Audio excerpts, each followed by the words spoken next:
Iran ইসরায়েলের সাম্প্রতিক সংঘাতে প্রকাশ্যে ইরানের প্রতি সমর্থন জানিয়েছিল পাকিস্তান। শুধু তাই নয়, ভারত পাকিস্তান সংঘাতেও পাকিস্তানকে সমর্থন করেছিল ইরান।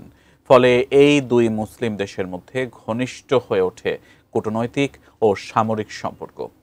আর এবার ফোনালাপে যুক্ত হয়েছেন ইরান পাকিস্তানের সেনাপ্রধান। কিন্তু কি বিষয় নিয়ে কথা হয়েছে তাঁদের মধ্যে, বিস্তারিত জানাচ্ছেন জান্নাতুন নাহার জেরি। ইরান ও পাকিস্তানের একে অপরকে সমর্থন দুই দেশের মধ্যে সামরিক সম্পর্ক আরও ঘনিষ্ঠ করে তুলছে।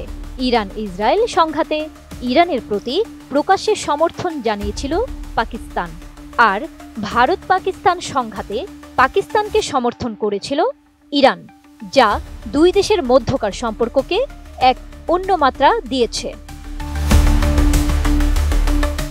ইরানের রাষ্ট্রীয় সংবাদ মাধ্যম ইরনার বরাতে জানা গেছে, সম্প্রতি টেলিফোনেও কথা বলেছেন এই দুই দেশের সেনাপ্রধান। এমনকি সন্ত্রাস বিরোধী লড়াই ও সীমান্ত নিরাপত্তা জোরদারের মতো গুরুত্বপূর্ণ বিষয়ও উঠে এসেছে এই আলোচনায়।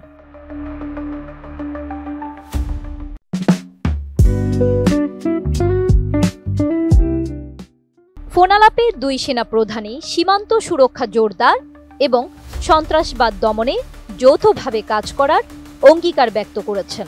আর এই বিষয়টি নিশ্চিত করেছে ইসলামাবাদে অবস্থিত ইরানি দূতাবাস।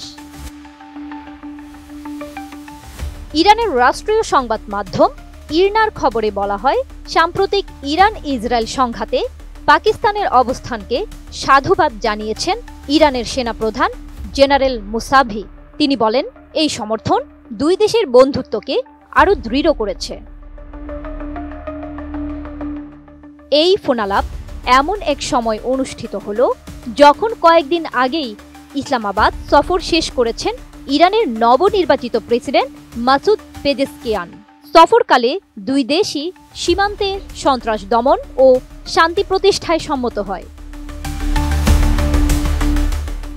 ইরনার বরাতে জানা গেছে, ইরানি সেনাপ্রধান বলেন, সীমান্তে শান্তি শৃঙ্খলা বজায় রাখতে পাকিস্তানের সঙ্গে যৌথ প্রয়াস চালানো হবে।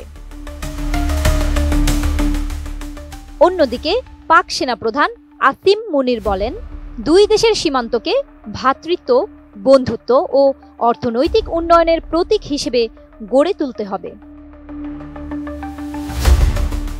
এটা এখন পরিষ্কার যে সীমান্ত নিরাপত্তা, সন্ত্রাস বিরোধী অভিযান এবং কৌশলগত পারস্পরিক সহযোগিতা, এই তিন স্তম্ভকে কেন্দ্র করেই এগোচ্ছে তেহরান ও ইসলামাবাদের সামরিক সম্পর্ক। জান্নাতুন Nahar Jerry, desk report, ATN news.